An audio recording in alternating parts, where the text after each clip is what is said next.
எங்க எடுத்தால் தெரியல.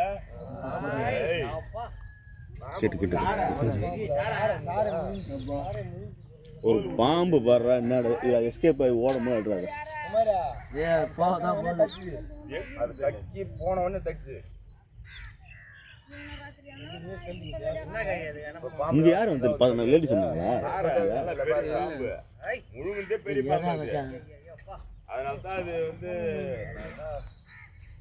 பாம்பை சாப்பிடுனால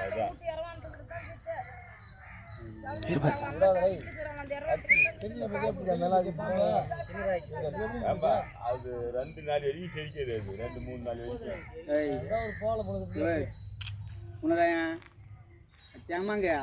அடிக்கிற மாதிரி இருந்தா கரெக்டா படத்துல அடி, உடம்புல கிடும்புல அடிப்ப. அது இந்த மாதிரி துண்ணுங்க தெரியல, கைக்குங்க தெரியல. அது போகாது. அது நடுவுல மட்டும் சைஸ் குறையுது போற அப்படியே வெளிய வர வேற தேனே. அது வெளிய வர வெளிய வாங்க போறா. சாட்டிட்டு பாம்ப. அது உருது. ஏன்னா என்ன பெல்லட் கதையா? ஏய் அடியா பட்டின அடியா.